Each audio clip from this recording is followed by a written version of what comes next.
Yo, All right. peace, peace. Peace. What's Sir going King on? Phade, what's good, my man? Man, everything is good. Everything is good, you know? That's what it do. That's what it do. I want to welcome everybody to Conversations. We about to tap into a whole nother area of the hip hop culture that a lot of people know about, but a lot of people don't know about. And it's we about to enlighten them, man. How you been doing today? So far pretty well, you know. Um I haven't seen the sun outside today here in LA, but weather's still good, you know. Okay. Oh, so you out west now? Yeah. Okay, okay. That's what's up. All right, let's take it back to the essence of it, man. How did you get this Shirt Kings thing popping off? Like what was the motivation behind that? Well, mo the basic motivation was really you can hear me good, right? Mm-hmm.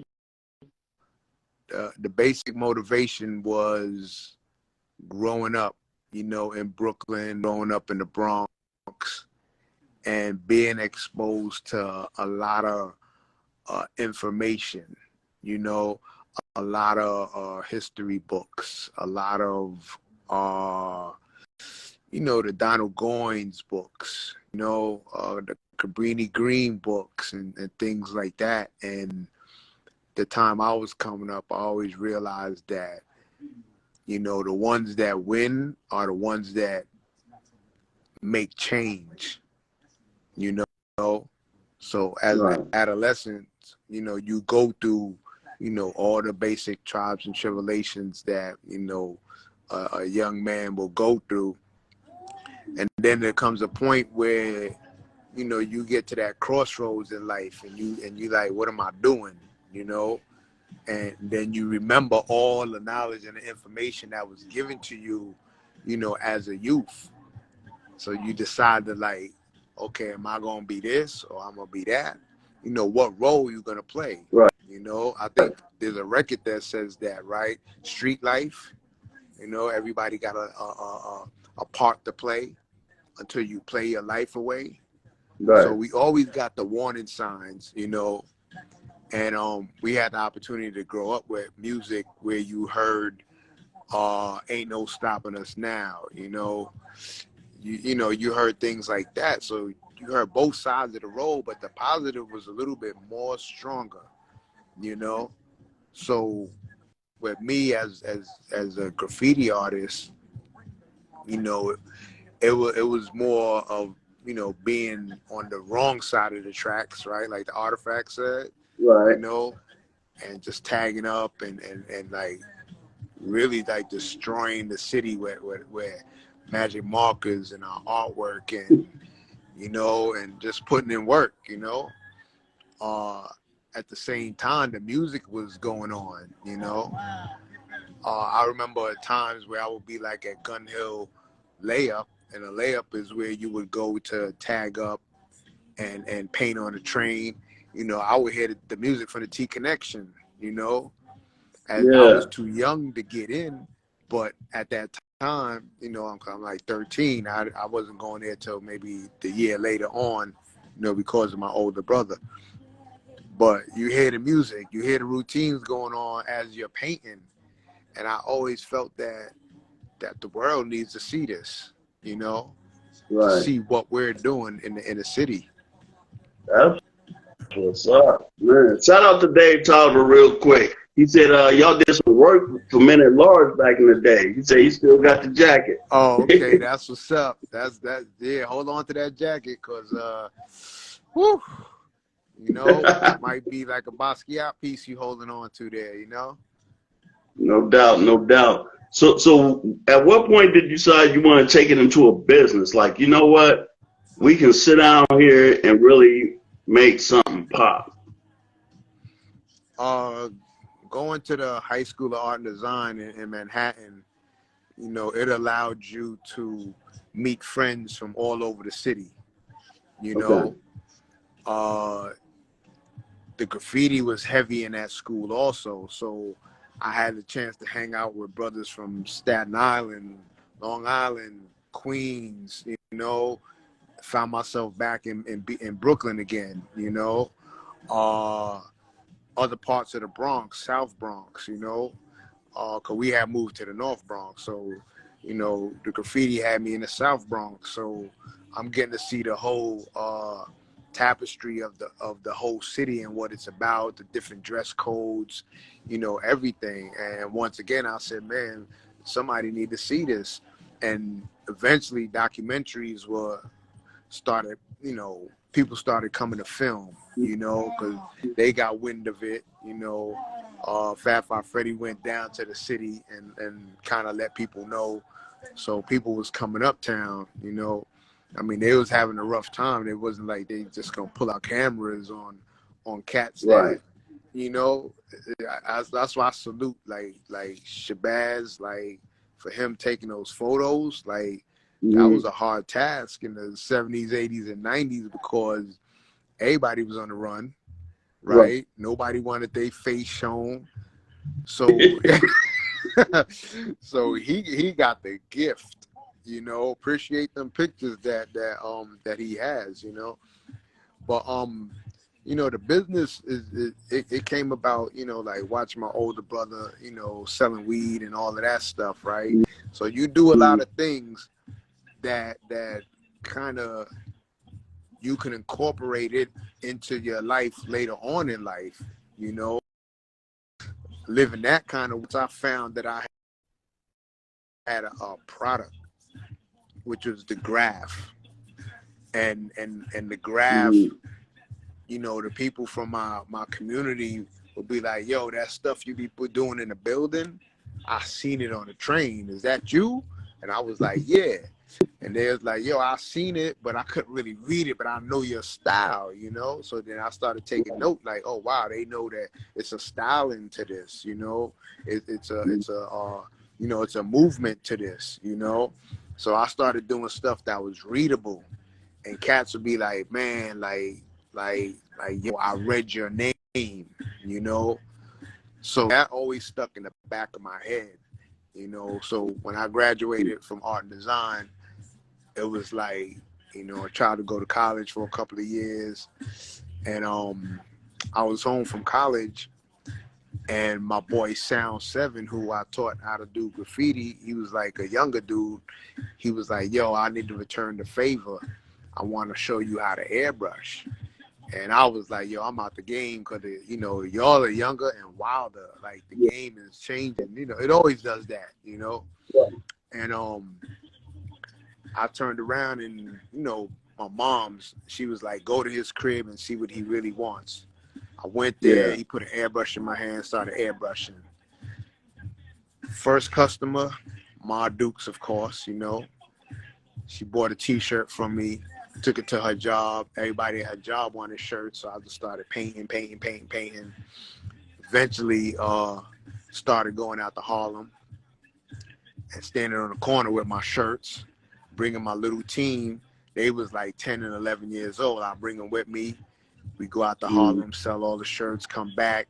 Because I wanted to show them is something different than selling drugs. Like, I was like, yo, I think I found it. I think I found what we, you know, the missing link, like, you know. And so we was out there in the corner selling, and I started making a lot of money. It just started coming in. And I connected with D Ferg first, you know, which is ASAP Ferg's dad. And, yeah, and D Ferg went to art and design with me also. So, you know, I used to go around his way, play ball with him because he was on the team. And me and him was already tight beyond, you know, plus we had that uptown swag thing going on too. So he was doing shirts at the same time, but he was doing acrylic, hand painting, and I was airbrushing. So we got together for like about a year and was doing stuff together. And eventually, you know, when you get two G's together, you know what I'm saying? It's not gonna really be that Gucci, you know. So we kind of had to, like, he was like, yo, you should go find your homies that you was hanging out with in art and design, because they nice with the cartoons. Like, you need to get with them. So I left Daryl and found Nike and Kashim, you know, and I had to teach Kashim how to airbrush. Kashim is from Southside Jamaica, Queens, you know. Queens get the money all day. And then Nike is from Marcy Projects. So I went out to Marcy looking for Nike, but we didn't find him until like the first day we opened up, you know, and he popped up and stuff. And but we didn't teach him to airbrush until maybe like a year later. But he was hand painting, because we came from that hand painting school, you know. So Kashim, you know, he lived on Linden Boulevard and 158, so he was like right across the street from 40 Projects. So, you know, he was like killing the whole projects with the you know, half, like, you know. Before we got to the Coliseum, me and Kashim, we ended up going to Jam Master Jay's crib. You know, this kid Lovey that used to work with Kashim before he quit his job.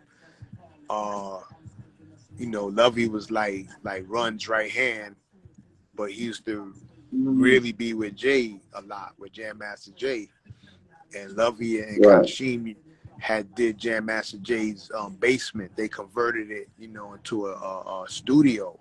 You know, they did the rugs, they did the thing. And so me, Kyle went to Hollis. We walked from Jamaica to Hollis. It felt like a 3-day walk, you know. It felt like we was really in the desert, you know. It was hot, you know. It was like yo, where we at, man? So we ended up at Hollis. We went to Jay crib, and Jay pretty much endorsed us. Like, you know, I showed him the shirts that I was doing uptown, and he was like, oh shit, these shit is hot. And what I did for him specifically, I had made a black shirt and hand painted a gold chain around it and put JMJ on it, you know. And I showed him that, and then I showed him some airbrush, and he was like, he didn't really know me, you know. He was like, yo, who this, you know?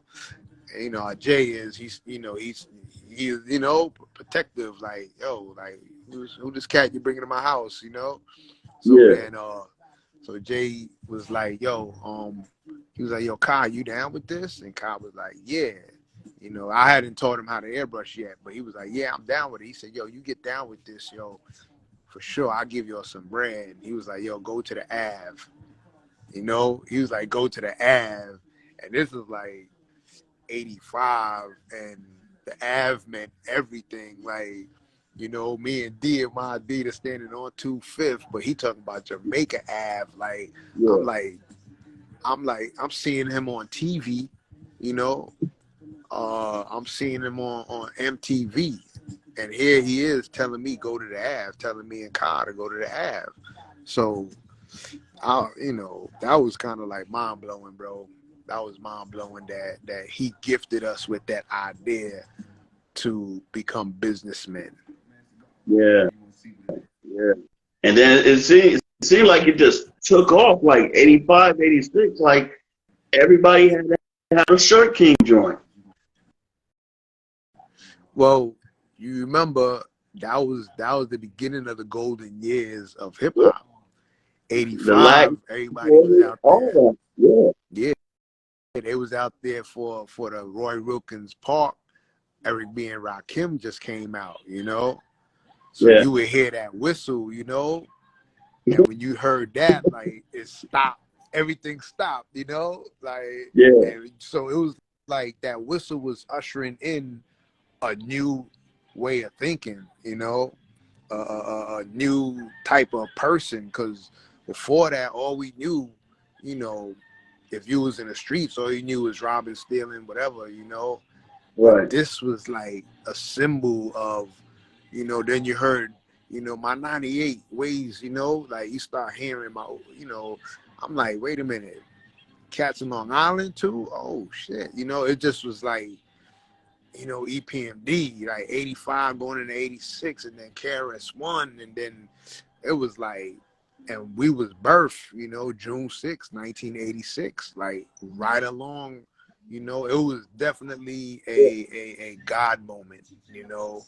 It was definitely a divine moment. It wasn't like anybody had done this before, and I think that's why the name was bumping so big, because it was bigger than us. Yeah, and it seemed like word just traveled so crazy. You know what I'm saying? Like it was a must have, but it was like everybody didn't have access to it, but it was a must have. Well, I'll tell you like this: the you know, once the foundation was laid down, you know, somebody told me that from Fort Greene. He said the older cats laid the foundation down. All we have to do is keep the carpet clean, you know. So I see the graffiti days, you know, because I was connecting with a lot of people in a lot of different areas. All right. Now, 10 years later, those same dudes is somebody either in the street, or somebody became a rapper, or somebody became a, you know, a businessman themselves. Somebody, you know, everybody had different positions. So when Shirt Kings came about, these same dudes that all of us knew was still coming through. Cats from Marcy was coming through, you know, because Night from Marcy. Cats from Jamaica was coming through, you know. Cats from Hollis was coming through. You know, we put on Nate from Hollis. So Nate got kicked out of all the dopest high schools in Queens. So he knew everybody, right? This young dude knew every girl you could think of, because he was like the player. He was like the little lover, you know? So Nate would bring, like, oh yeah, I got kicked out of August Martin. Yeah, I got kicked out of Hillcrest. I got kicked out of AJ, you know? Like, his schools with him.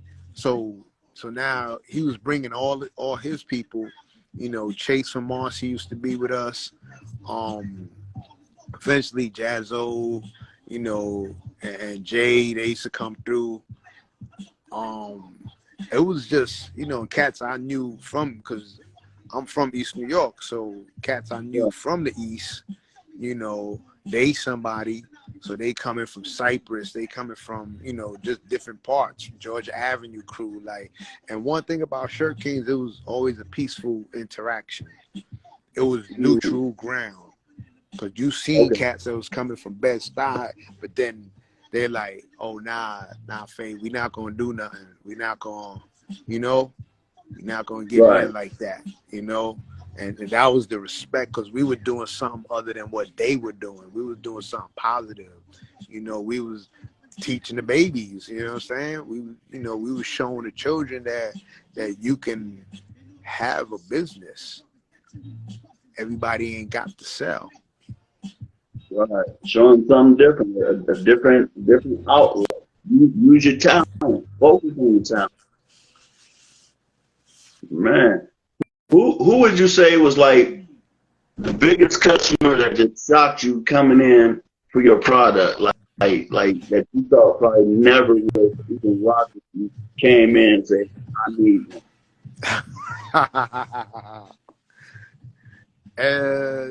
It'll have to be two different people, because one says, and God rest his soul, he says he was the first, right? I'll say his name in a minute, but then the other one, I believe he was the first that took us to levels, you know. So Bismarck, you know, he first one that bought a shirt from us. But in reality, Jam Master Jay was the first. But when he went to the office, he never told nobody where he got his shirt from. So it became a hard to find secret. So LL was asking people, and through the grapevine, he heard, oh, they in a Coliseum. So we saw him when he came down there, and he walked around, and he was just like searching. He went up to the sneaker, you know, he went up to Mo and them. He was like, yo, boom. He went up to Anki and them. You know, he's like, yo, where, you know. Then he just kept looking. Then he was like, oh, and he seen us, and he came over there, and he stood there for like 20 minutes. He ain't say a word, you know. Mm-hmm. And he really studied. He absorbed what was going on. You know, imagine you come down the stairs and you hearing Public Enemy on the radio. Crazy, you know. Yeah. You know, everybody got their ears, they disturbed, but we understanding it, like, you know. Then you hear Rakim come on, then you hear you hear KRS-One, you hear MC Shan come on, you know. It's like, damn, where am I? I'm not in the club. But these dudes, you know, but these dudes is producing art. They producing cartoon characters that look like me. Yeah. My favorite Saturday morning cartoon character with my skin color, you know, my fronts, my shades, like, you know, it was hard to just digest that, you know, but Right. but it was LL, because once he got his, he wore it like in every magazine shoot possible, you know. Yeah. How did you feel the first time you seen one of your shirts, like in a music video, or whose music video did you see it in first? Probably Biz, the Vapors. Okay. Yeah. Classic. Yeah. The shirt I did for Vaughn, you know, Cool V. Yeah. Like, Vaughn, welcome to the store. She had some overalls. Rakim, Let the Rhythm Hit Him. Round the Way Girl, LL Cool J. Heavy D, Money Earning Mount Vernon.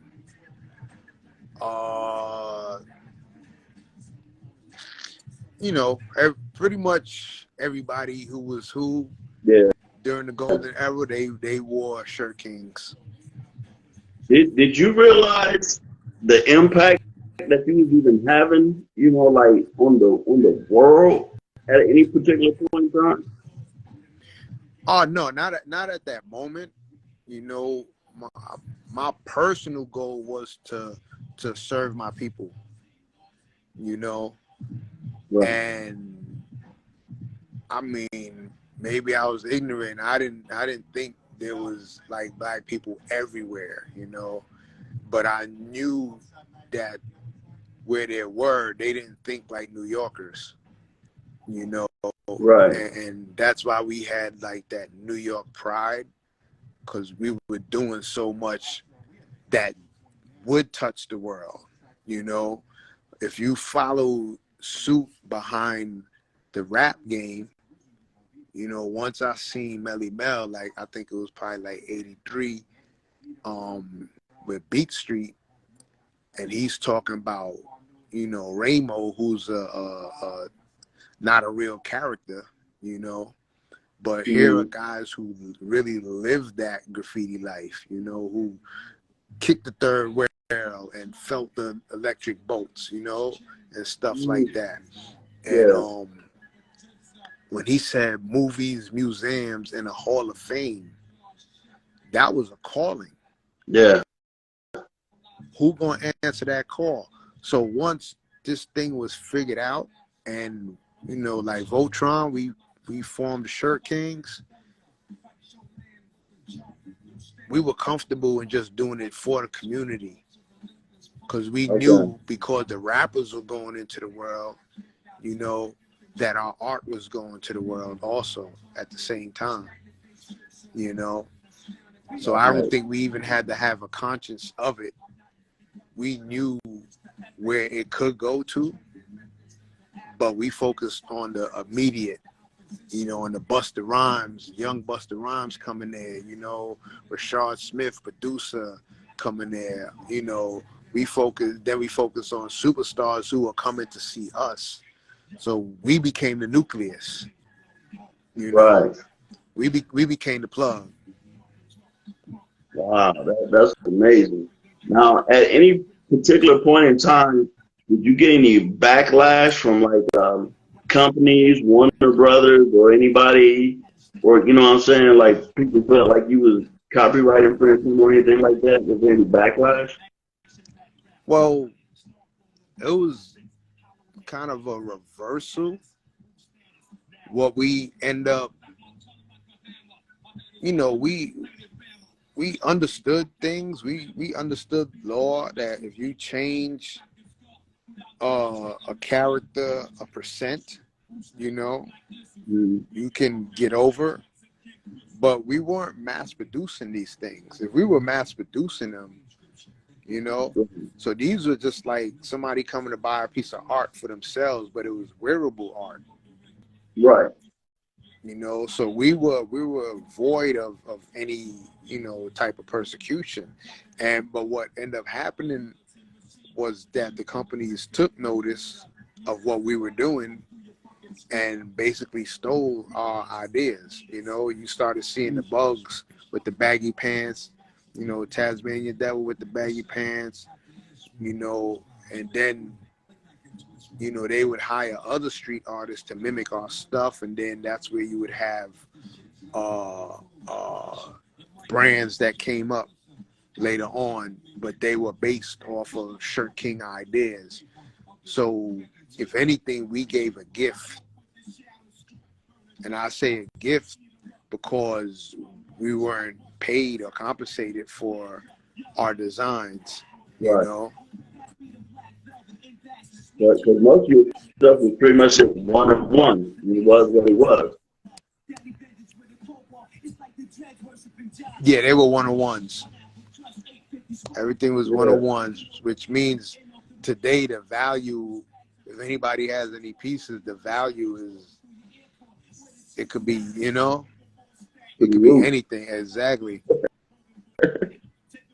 Where, um, where has your talent took you globally? Like where are some of the places you've been to because of your talent?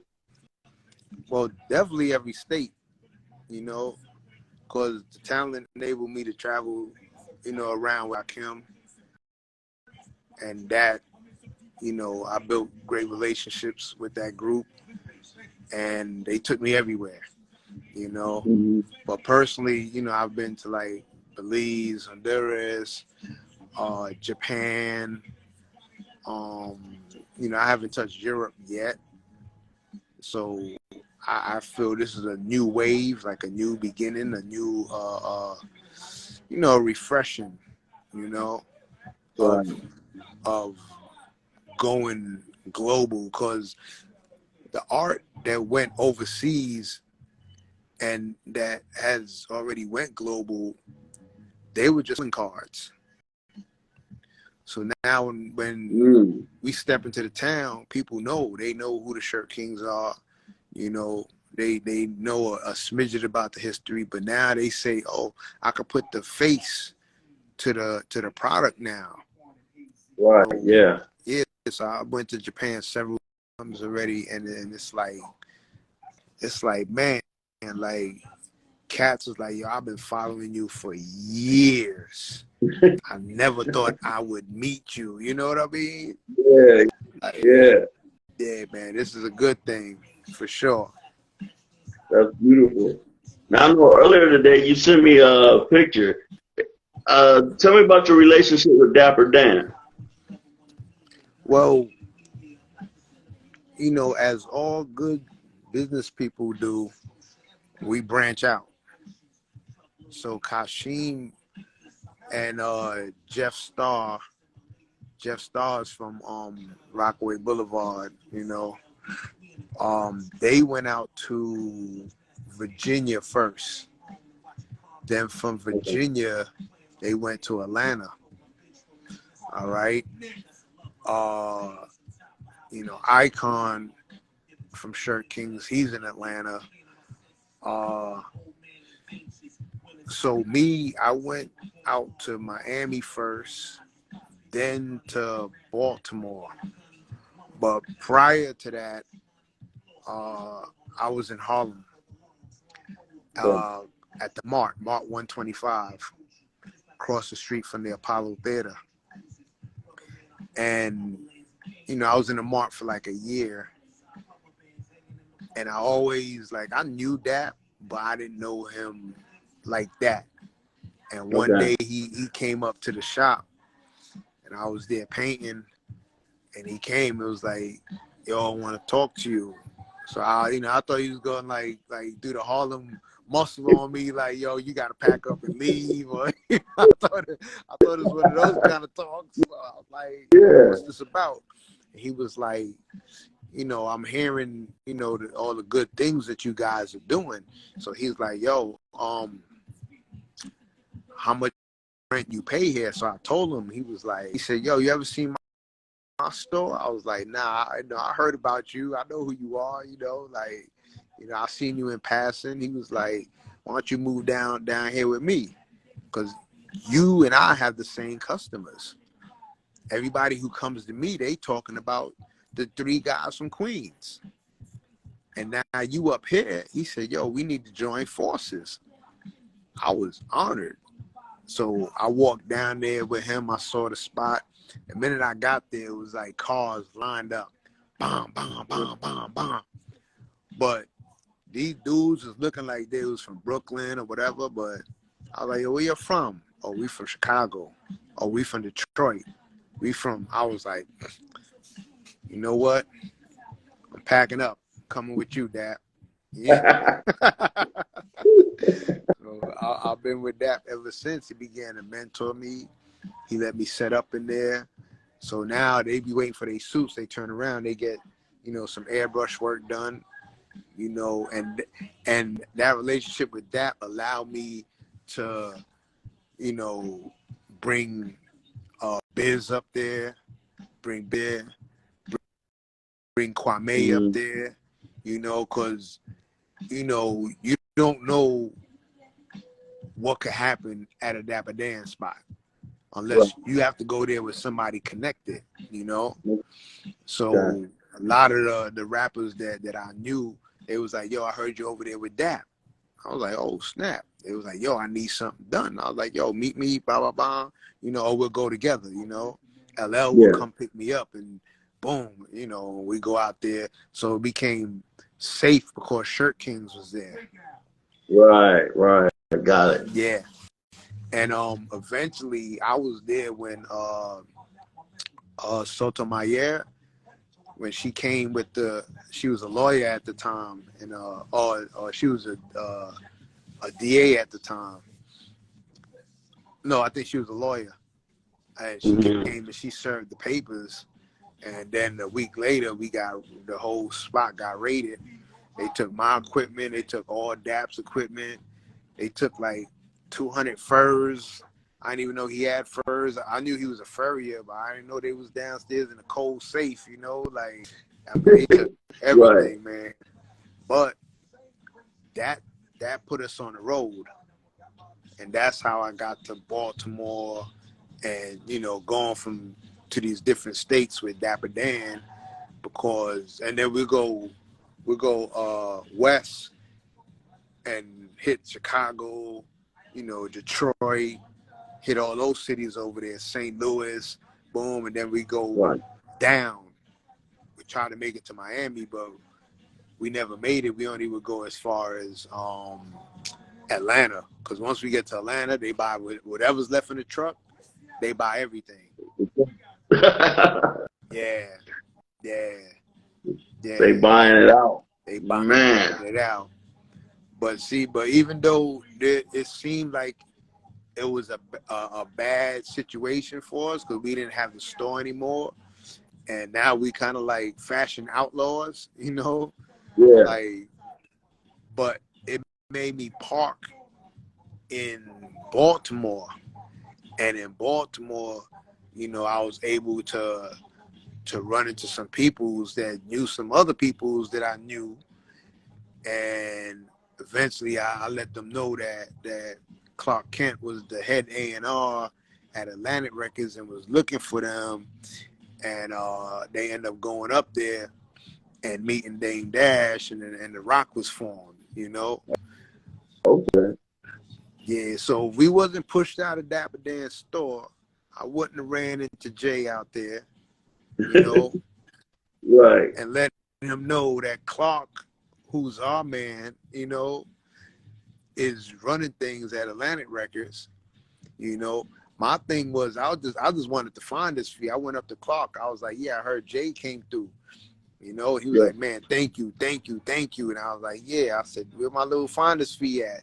He was like, bro, I'm gonna teach you a good lesson. You should have signed them before you.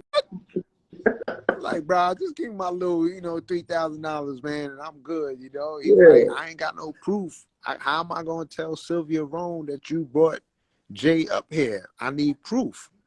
So that's Yeah. when I learned the power of paperwork. You know, Mm. 'cause that's a billion dollar. You know what I'm Yeah. saying?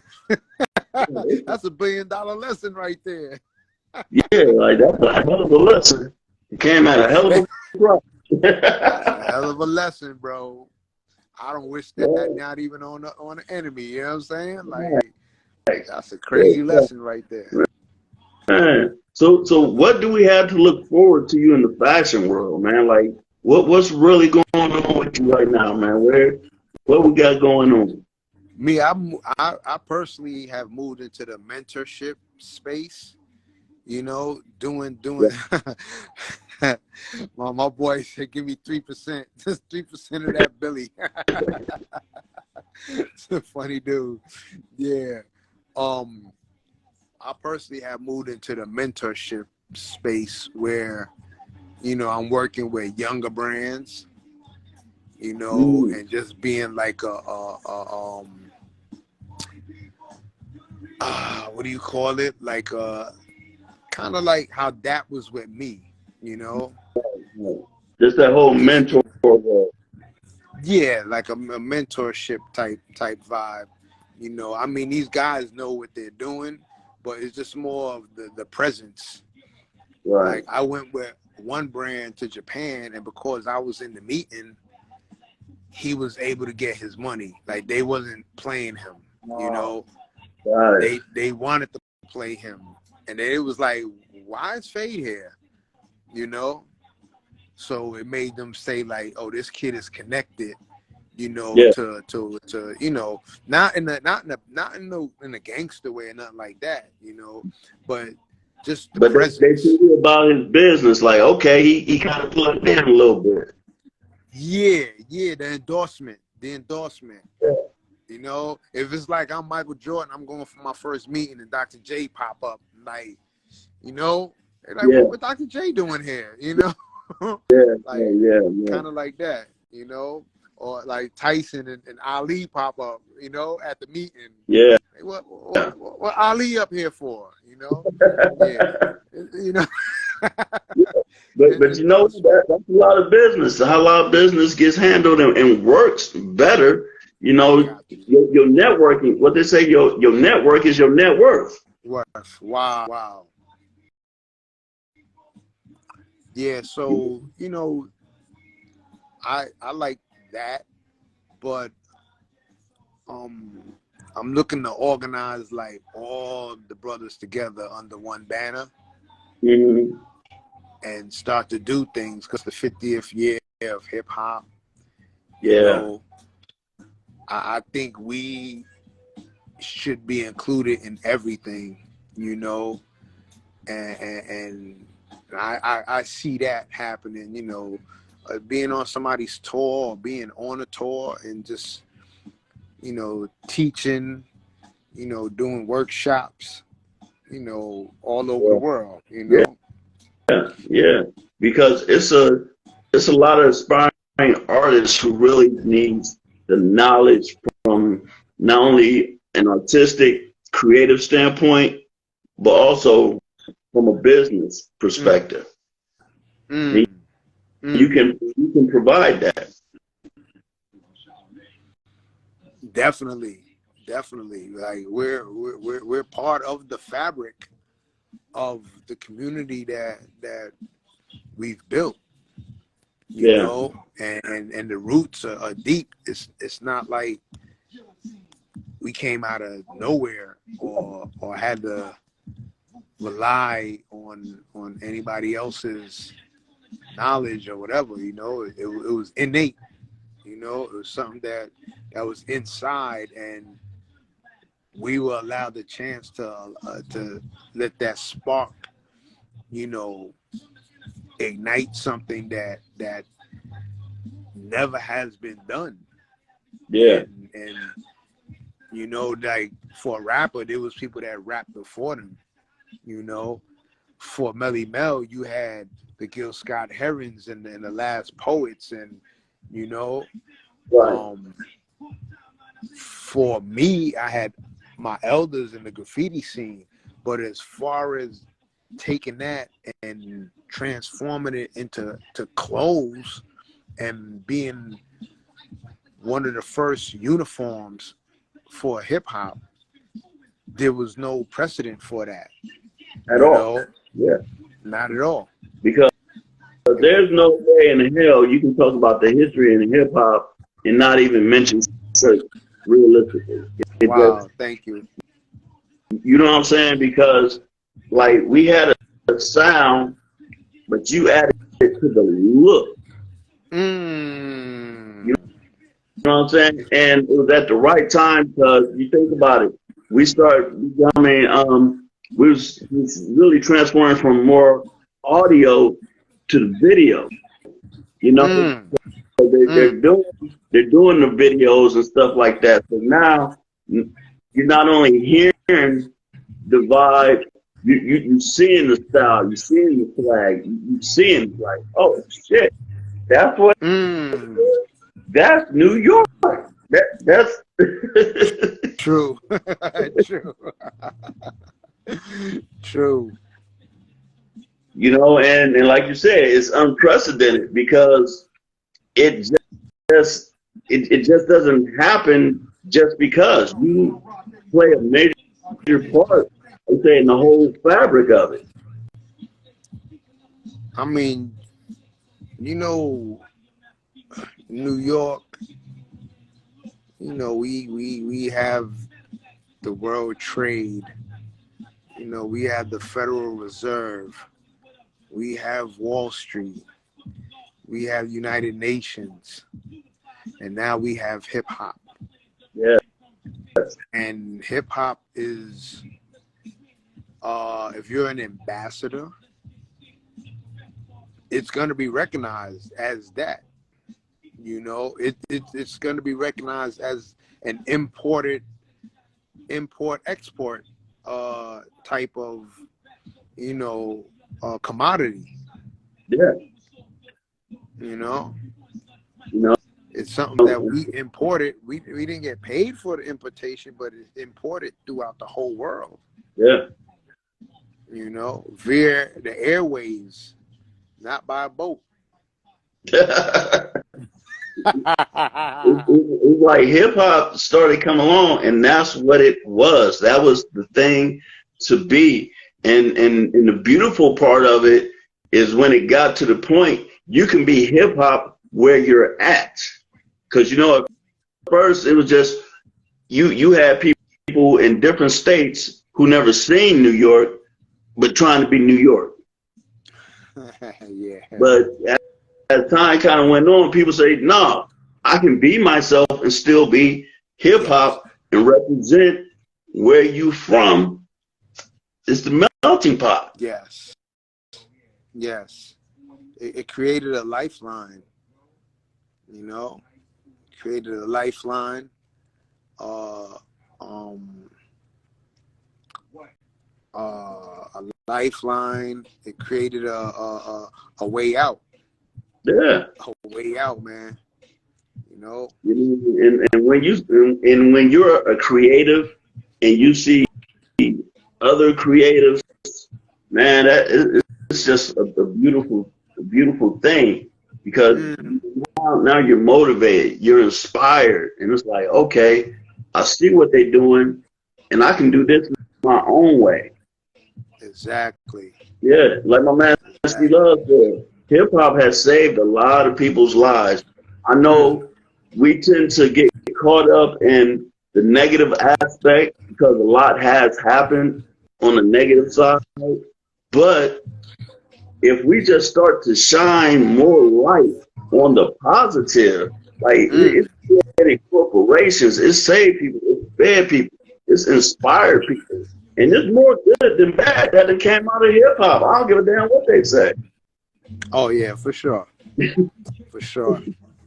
I want this to build to a point where like a Supreme is at, where, you know, you can have 1,000 people on staff, you know, 2,000 people with families on staff, you know.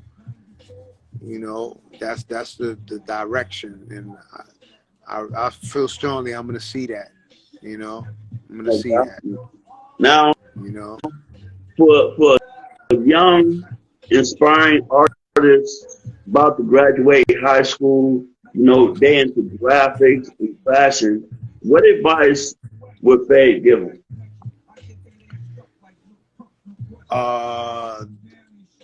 To take it seriously, to understand what's been put in their hand, that if it was 20, 30 years ago, it could either go left or right, you know. So within what they're doing, I believe they should make sure that they understand that this is something that can bring a family out of poverty, you know. Even if they're not in that type of position, you know, it can bring notoriety, you know. It could bring healing, you know, to the land, you know. You can provide jobs for people, you know, because doing the physical part is not hard. It's maintaining that mental, you know.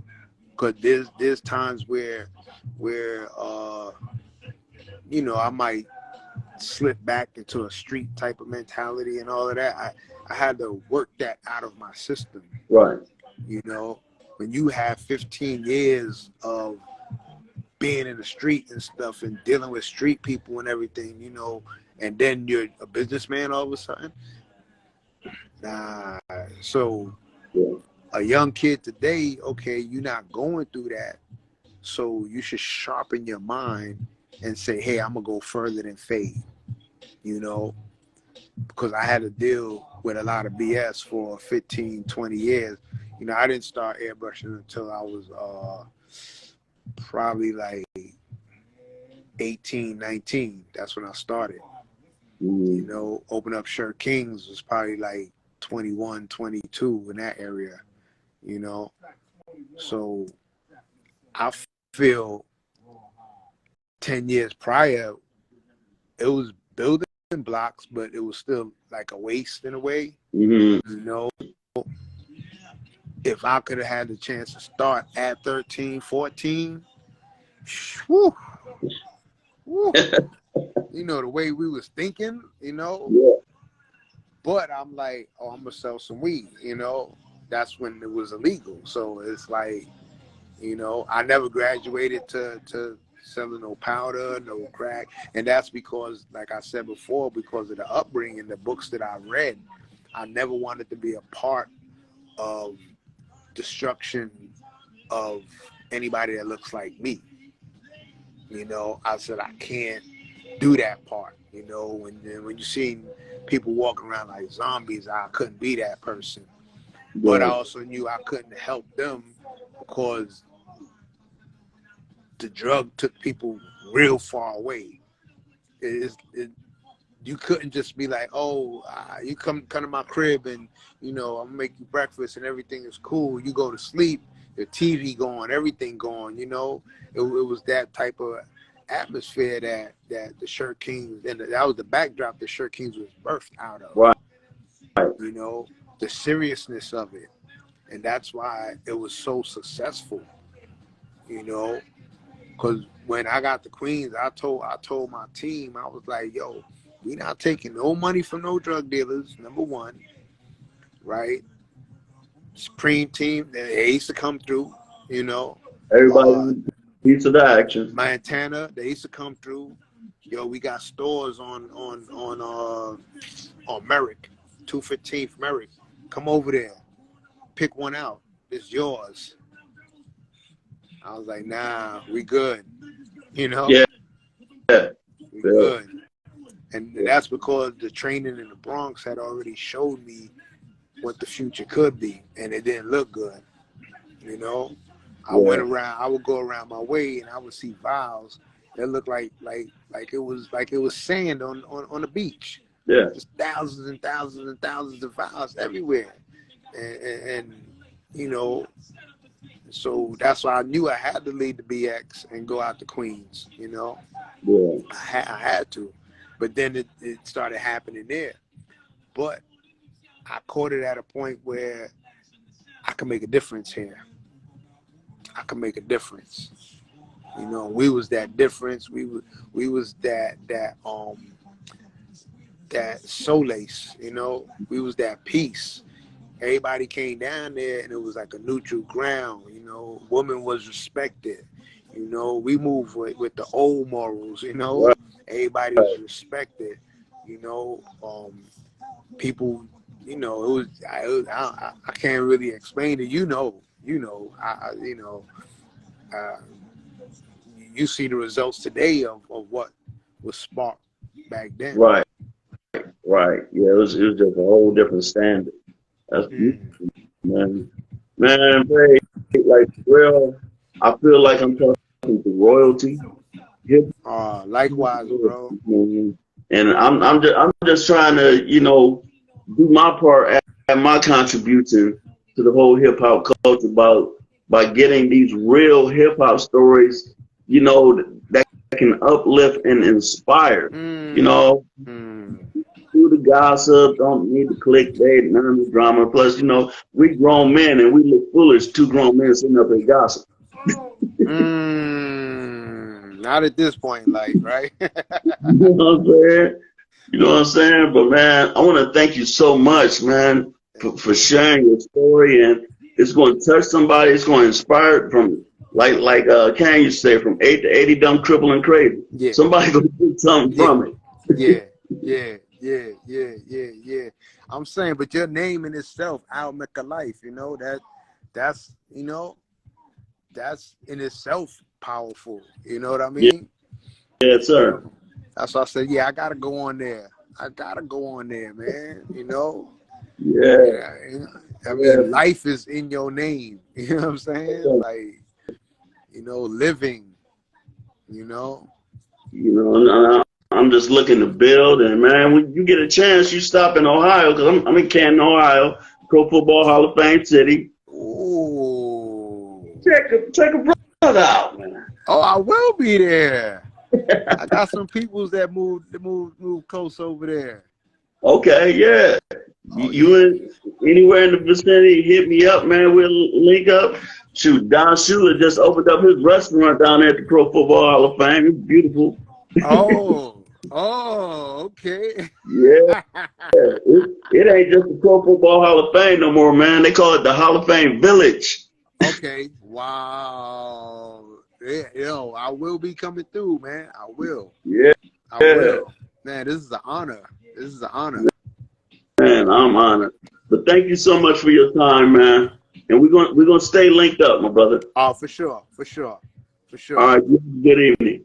All right. Now I'll shoot you a text tomorrow too. You know. All right, for sure. So we can hook you up with something, you know. Hey, appreciate it. I'll probably have to print it. Can't even wear it. Hey, I appreciate you. You know. No doubt. 100%, brother. All right, you like I said, man, you're a part of hip hop royalty, and we thank you for your contribution and all you've done for the hip hop culture, man. Thank you, man. Thank you very much. Great talking to you. And I will talk to you later. Indeed. All right, yeah. now. All right. God bless. You too.